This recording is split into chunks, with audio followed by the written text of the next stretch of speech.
Pour le plus grand bonheur des abonnés Netflix, les 4 premiers épisodes de la 6e et dernière saison de la série The Crown sont disponibles depuis le 16 novembre dernier.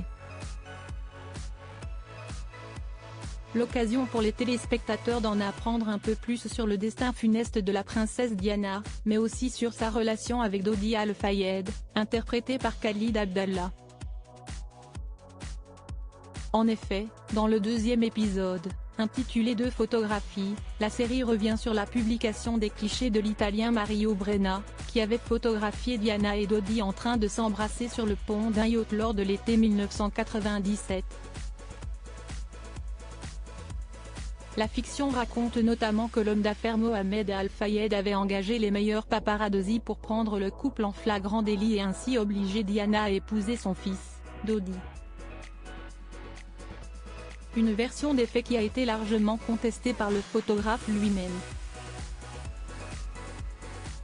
Selon lui, l'idée qu'il aurait été payé par Mohamed Al-Fayed est absurde et complètement inventée.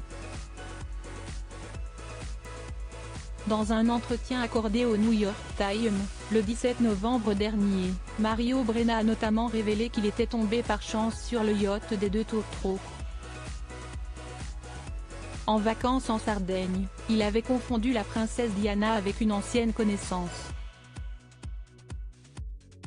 Il s'était alors approché du navire avant de se rendre compte qu'il était face à la princesse de Galles. Les jours suivant cette rencontre, Mario Brenna avait pu prendre des photos de Diana Spencer et de Dodi depuis une falaise située à plusieurs centaines de mètres. The Crown, Emma Corrin et Lady Diana, et la ressemblance est incroyable. Mario Brenna, je ne me reconnais pas dans le terme tueur au cours de l'échange avec le New York Times. Mario Brenna est également revenu sur un autre aspect mis en avant dans The Crown. Dans la série, son personnage indique que les paparazzis doivent agir comme des chasseurs. Des tueurs pour réussir à prendre les bons clichés.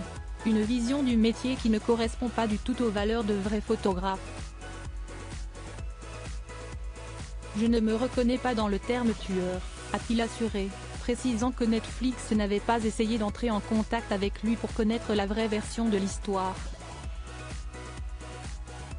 Article écrit en collaboration avec 6 Médias. Crédit photo, Alpha Agency.